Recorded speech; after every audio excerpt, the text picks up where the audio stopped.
Good evening, everybody. Thanks for joining us tonight at this Public Board of Education meeting. We called our meeting to order earlier at our closed executive session, so we're ready to begin. We're now in full swing of the school year, so I hope everybody's having a smooth transition back to school and the fall weather. Dr. Arrow, do you have any comments before we get going on the agenda? Good evening, everyone. Just want to welcome everyone back to the official start of this school year. I want to thank our families for all the support we're getting with the bridge closure and with assisting with putting students on the bus. Want to also just acknowledge that there's always some switches and transitions that have to happen with routes at the beginning of the year as we make slight adjustments to stops, and sometimes we have to make slight adjustments to routes and buses. So should families have any challenges with buses, it's really important that they report those to our transportation department. It's great to post things on social media, but we don't monitor that. So you may think you've reported something, but it's really critical that you notify our transportation department so we can assist. Also want to just note that we're right in the season of back-to-school nights. We've had several with a couple others scheduled to go, and want to just say that we're really proud of our athletic programs and as they've kicked off the school year and having great success out there. So congratulations to all of our athletes. All right. Thank you, everyone. All right, thank you, Dr. Adderhold. And now it's time for our first opportunity for public comments. The board invites thoughts and reactions on agenda items and items of concern from members of our community who are present. Each participant is asked to give his or her name and address prior to making a statement, which will be limited to 3 minutes in accordance with Board Policy 0167. All statements shall be directed to the presiding officer. This public comment period shall be limited to 60 minutes. Do we have any? We have our first public comment speaker. Hello, welcome. Hi, welcome back, everyone. Neil Lewis, Plainsboro Township Public Safety Liaison. And since the comment was made about the traffic light, I think that it's worth that I just put a word in that once we did realize that Mercer County was closing that bridge for as long as it was going to be closed, we were working closely with the counties to get something into that intersection, which is a complicated and a somewhat dangerous intersection. And we thought with all of the young people who might be driving, as well as parents who are frequently rushing in the morning, we needed to put some kind of a safety factor in there. And we were happy that we were getting cooperation from Middlesex and from Mercer, both in putting a light in. They currently are being contacted about adjusting the timing. And I think that those of us who've gone that way all recognize that the non-equal time and probably the lack of sensors at the light makes it a little complicated at times, but the main factor is still the safety of our students and also of our residents and the West Windsor residents in getting to the school complex. But they are looking at that to try to get that changed. And since we are on county roads that we're dealing with county government that has to make those final decisions, but we have started that. The chief is working closely, and we're hoping that that'll be working a little bit better. So. And while I have a couple of seconds, I just want to say congratulations once again on having the schools rated as highly as they are in the recognitions that came out a few weeks ago. And I think that when I moved here in 1983 with a new baby and 3,000 children in the schools and the rumor that we had a good school district that we could go to, I'm delighted to see how good a job the board has done all these years in maintaining the schools. So thank you very much. Thank you so much. Do we have any other public comments for this? Go right ahead. Just remember name and address. How we doing? My name is Zach Wheel. I live at 144 Fisher Place. I do not have a horse in the race. I have 2 dogs, a cat, and a fiance, and that's more than enough. I don't need to be here. I don't want to be here, right? But I don't know if the camera can pan around, like there's nobody here. This is kind of crazy for the first meeting for the start of the school year. So I'll make this quick. I own a business directly adjacent to W Squared, which if anybody's familiar, it's a 976 unit development, Avalon Bay, right near the Princeton Junction train station. I think at the moment, less than a quarter of the units are finished or occupied. And when the process to start the construction, when I was at the planning board meetings, one of the questions I had was, how many students are going to be added to the district, right? So maybe somebody has a better estimate now that most of the stuff is complete.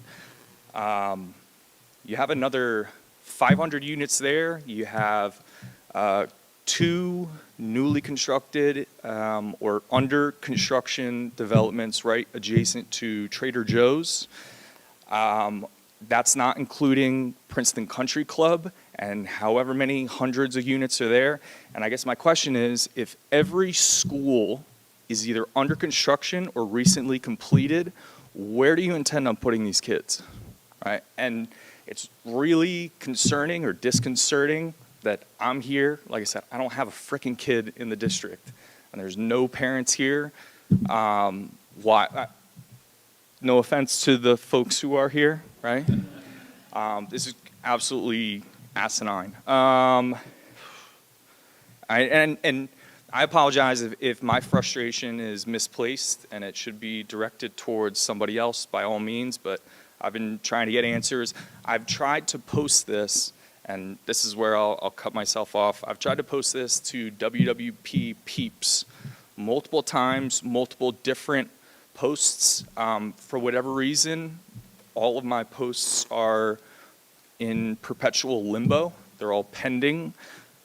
The posts that are on WWP Peeps, advertising, Labubu babysitting and just asinine things, everything other than what should be a discussion about the township. So, I had a ton of notes. I was expecting I had to come here early to fight parents to get in line.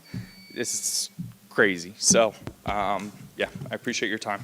Thank you. Thank you so much. Do we have anybody else from our small audience for our first public comment? All right, seeing none. Dr. Adderhold, let me ask, do you have any comments at this point? Sure, I'll come back in with respect to the public comments. So with respect to the public safety and Mr. Lewis's comment, want to thank the township and our Plainsboro and West Windsor Police Departments for all the work that they're doing in support of us. Several officers have been out at the light to make sure that it's working. They were out there prior to the light's installation. But I think it's important for the township to know, just to add on to Mr. Lewis's comment, that the officers themselves cannot adjust the light. It's a county engineer has to not only observe it, but they're the ones that have to make the change. So just in fairness to, and to the gentleman that's about to walk out, sir, I was going to address your comment if you'd like to. No problem. No, I'll give a quick update for you. But with respect to, it's just the county engineer has to make those changes. So we might see officers out at the light, they're not able to actually make the physical change. They can note it, they can give feedback, but the engineers have to actually observe it. To Mr. Wheel, the gentleman that made the comments regarding the residential growth in the community, this is something that the district's been monitoring for quite some time.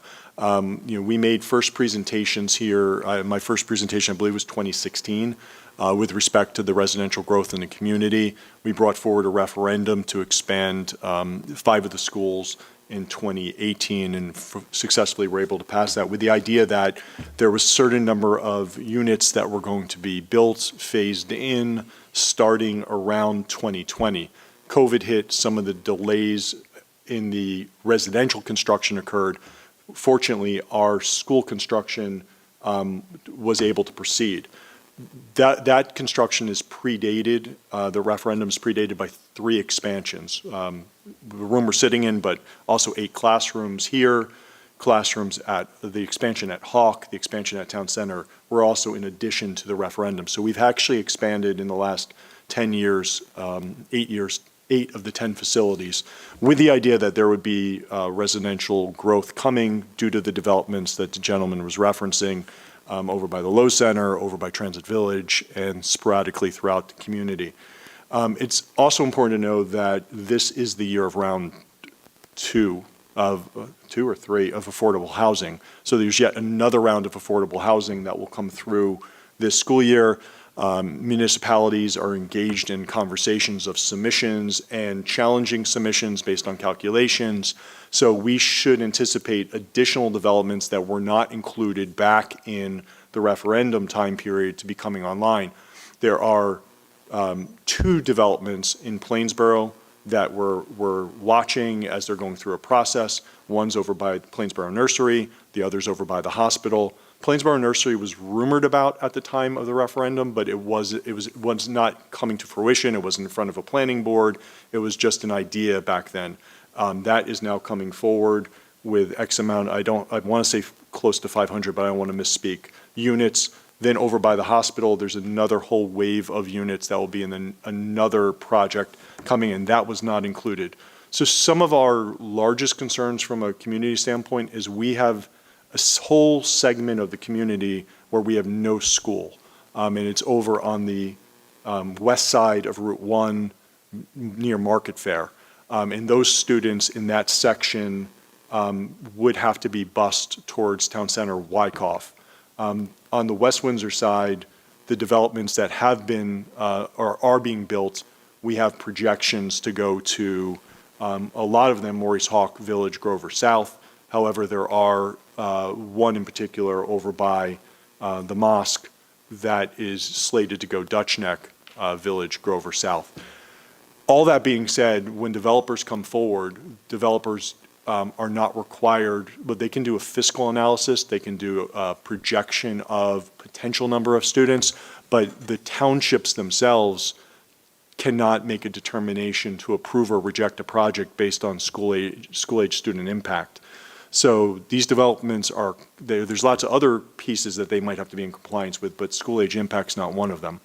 So again, we are going to yield some number of students. The problem is we don't necessarily know what ages and what grades, and that's very difficult to project.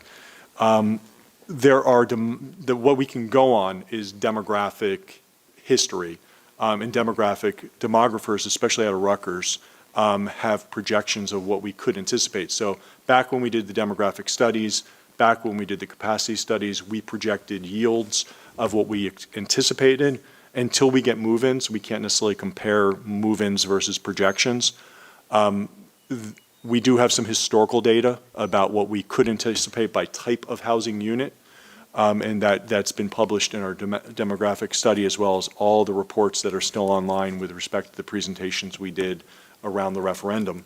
What precedent do you have for 1,000-unit developments? So it's a public comment period, not a Q&A, but there is a second public comment period at the end. The only other thing that I want Yeah. to point out is Edison spent $9 million fighting a 250-unit development. Please stay for the public comment, the second one. Thank you. Obviously, they figured out it wasn't worth the money. Thank you for your time. Did you want to finish? I'll finish. So with respect to fighting residential growth, that's not something the school board would do. We encourage students to come. But the townships themselves may choose to fight developers. Since the public may have heard on the video about Edison, I don't have any insight into that other than to know that Edison has expanded several thousand students in the last 5 school years, and has had major capacity challenges due to residential growth within their community. But Edison School District is responsible for every single student that comes to their door, whether planned or unplanned.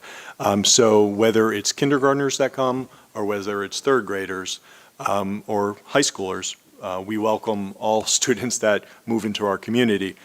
And we have some wonderings, and I'll say wonderings as a school community, as administrators, as we're looking at the new, as the age of kids we're seeing in registration, the question is this a starter home community? And when we just look at the simple price points in our community, most of the age of students we're seeing are not necessarily coming in. We're seeing families move in with children, not necessarily moving in, waiting 5 years, and then having families.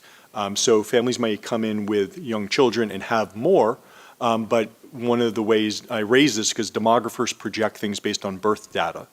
And one of the ways demographers do that is they geocode birth data to residential address. So they can look at, a child born at Plainsboro Hospital, and they can look at the home address, and they can then project 5 years later that student that will have a kindergartner.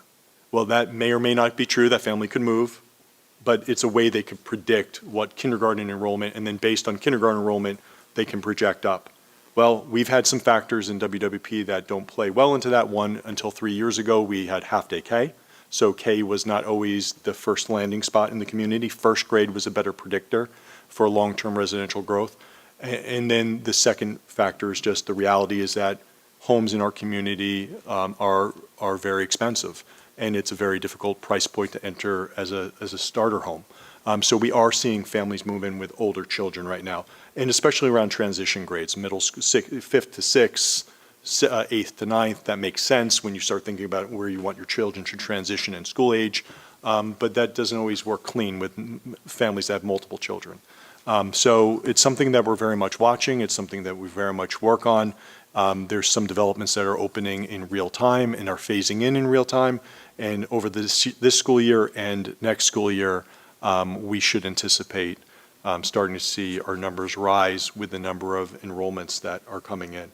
And so, as an example, we did open up a class, and it happened to be kindergarten at Dutch Neck, within 1 week of the opening of school, because we had such a surge in kindergarten enrollment that we made the decision right then and there, it was better to open and reallocate the schedules than it was to see class sizes for K crest 25. And 25, K is the one grade that in code there's a cap on, with the exception of special education and preschool. But within K-12, K has a cap at 25. So we made the decision we didn't want to risk that, and we opened a section and dropped the numbers down back to 18, knowing that we would continue to get enrollment. All right, thank you for that further explanation. Madam President, there's only one other thing that I just wanted to address. I know the gentleman left, but the board does not control, does not have any authority over the WW Peeps community Facebook. So if the gentleman does watch back, we don't have any control over that. We are not the administrator. We don't have any say in terms of what is posted and what is not. So I just wanted to clarify that. Despite my reach in the community. Yes. Thank you for the addition. So now we can move on to the Board of Education Committee reports, and I'll ask Dana for our meeting minutes from Administration and Facilities. Okay, good evening. The ANF committee met on September 10th. The committee reviewed several policies and regulations, and we recommend them for a second reading and approval at tonight's meeting.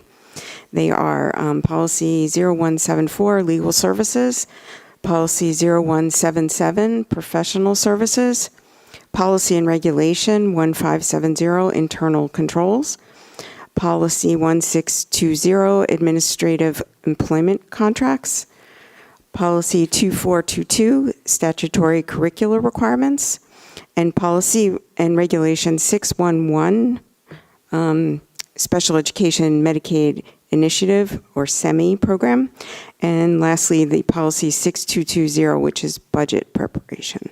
There were no policies or regulations for first readings this time. Next, the committee reviewed the fall updates for athletics, events such as the North-South soccer game this coming Saturday, the 20th, and the Serve Up Hope North-South volleyball games on October 3rd were highlighted. The committee also discussed uniform purchasing cycles and the process used when booster and student activities funds are spent. The committee reviewed updated crisis manuals for all district buildings to ensure consistency, accuracy, and comprehensive preparedness, with an emphasis on strengthening school safety protocols and safeguarding the well-being of students and staff. The committee reviewed the memorandum of agreement, or the MOA, with the West Windsor and Plainsboro Police Departments to ensure cooperation with local law enforcement. The committee will next meet on October 13th. Thanks, Dana. And does anyone have questions or comments for Administration and Facilities? Oh, go ahead, Liz. I just wanted to just a quick note about the MOA with the law enforcement, that it's an existing agreement. It's not something new. It's something that's on an annual basis, right? Just to clarify. Yes. Yes. Yes. Sorry, yes, it's a form that was originally developed by the Attorney General's office, and it's the uniform memorandum of agreement that each school district has to adopt annually. Thanks. Any other questions, comments? Okay, so I'll ask Loy for a curriculum committee meeting minutes. Thank you, Graylin. The curriculum committee met on September 19th. We began with Dr. Gould, who provided the committee with an overview of the multilingual learner programming changes for K-12 and data regarding student progress. Next on the agenda for voting for this evening from curriculum. First off, the committee recommends submission of the WWP Regional School District of Education's District Professional Development Plan and District Mentoring Plan Statement of Assurance for the 25-26 school year to the New Jersey Department of Ed pursuant to NJAC 6A:9C-4.2. Next, the curriculum committee recommends disposal of worn and or damaged material, instruction materials, in this case books, from several media centers, which are listed on tonight's agenda. Next, the committee recommends approval for the new and or revised curricula, additional new and revised curriculum, excuse me. And then finally, field trips. We begin with High School South. Recommending approval for Model Congress to Washington, D.C. from November 20th through 23rd. The cost of the trip is approximately $500 per student. Moving on to High School North, the same field trip, the Model Congress to Washington, D.C., excuse me, for the same dates and approximately the same cost of $500. And then for High School North, Model Congress to Yale University from December 4th through the 7th of this year.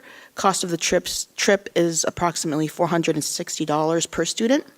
And our next curriculum committee meeting will be Thursday, October 16th. Thanks, Loy. Any questions or comments for curriculum? Okay, so I will ask Louisa next to provide us a report on finance. Thank you. The Finance Committee met on September 9th.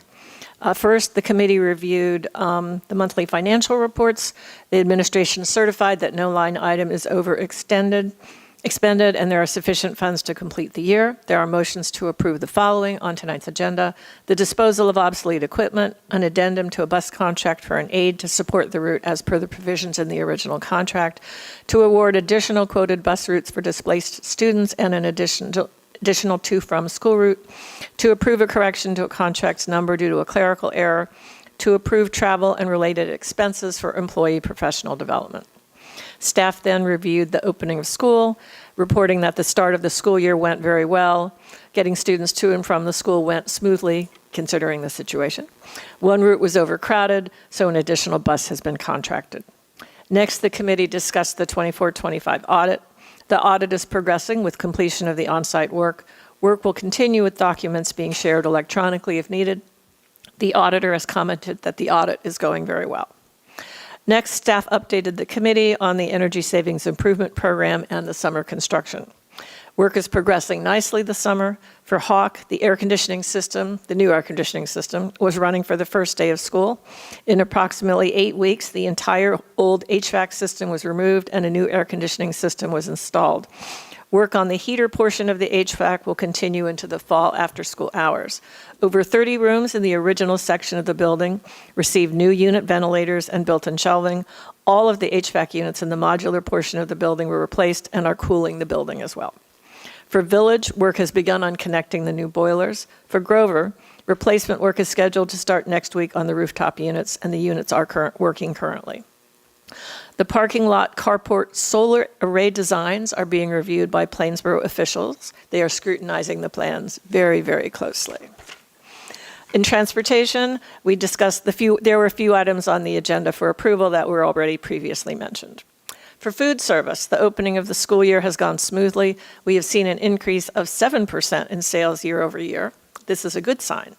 Menus now offer more Asian and vegan options. The menu is considered halal-friendly, with most items being certified halal.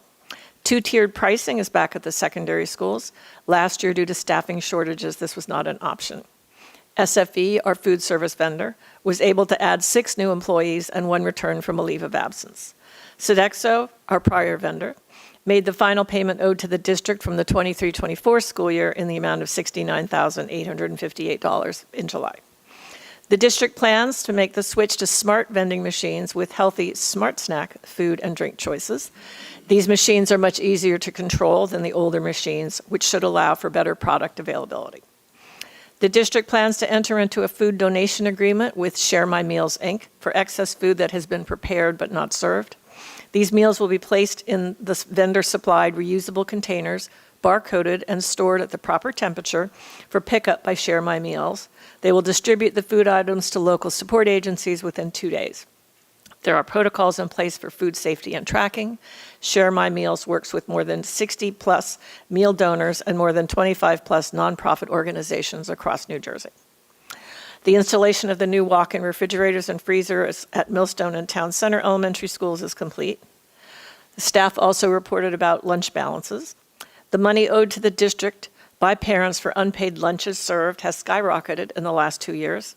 The outstanding unpaid balance for the beginning of the school year is $105,000, in spite of tremendous efforts by staff to enroll students who qualify for free, reduced, and New Jersey income-eligible meals into the free meals program.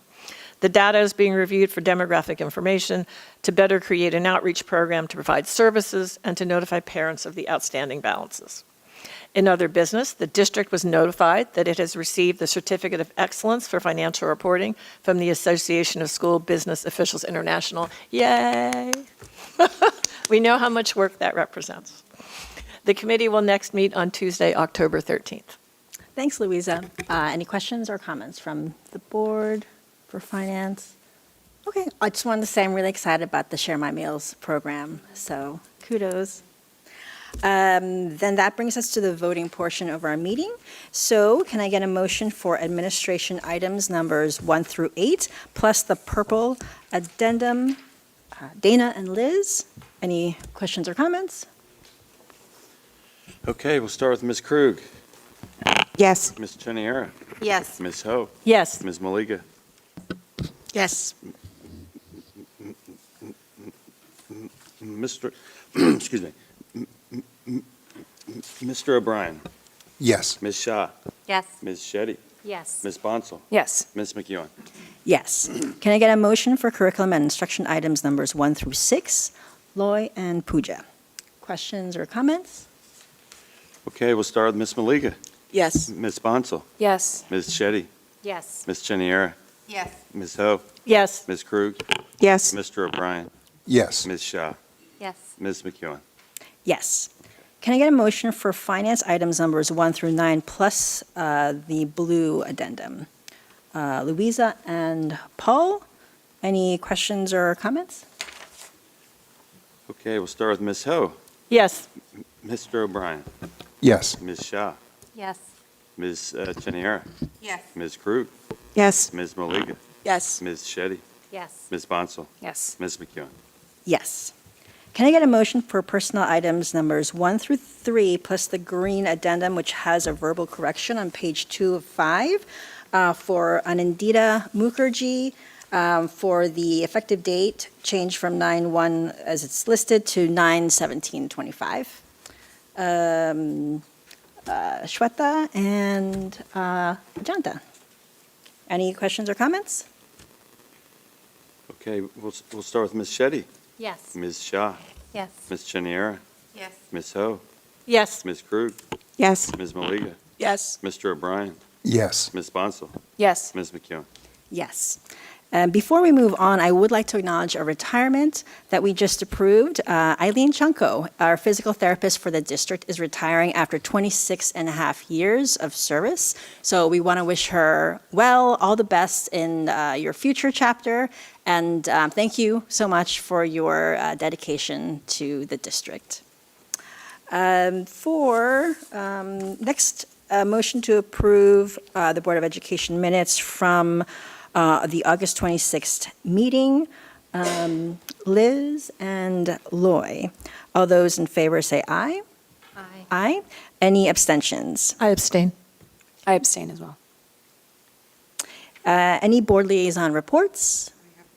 Dana. Okay, good evening, everyone. As the Board of Education liaison to the New Jersey School Board Association and the president of the Mercer County School Boards Association, I want to remind my board colleagues that this Thursday, the day after tomorrow, at 6 p.m., the Mercer County School Boards Association will have its first meeting of the school year. The presentation is on artificial intelligence and how school districts are navigating its use. WWP's Director of Technology, Peter James, will be one of the panel presenters. We are hoping for a lively, interactive discussion, and so please consider joining me in person at Lawrence High, or you can come virtually. So thank you. Thanks, Dana. Any other liaison reports? Nope. Okay, any new business? Doesn't look like it. So this takes us to our second opportunity for public comments. The board invites comments from members of our community who are present. Each participant is asked to give his or her name and address prior to making a statement, which will be limited to 3 minutes in accordance with Board Policy 0167. All statements shall be directed to the presiding officer. This public comment period shall be limited to 15 minutes. Any public comments for this second opportunity? Seeing none, I'll move to close this opportunity for public comments and ask for a motion to adjourn this evening's meeting. Ajanta and Loy. All those in favor say aye. Aye. Aye. Thank you so much and have a good night.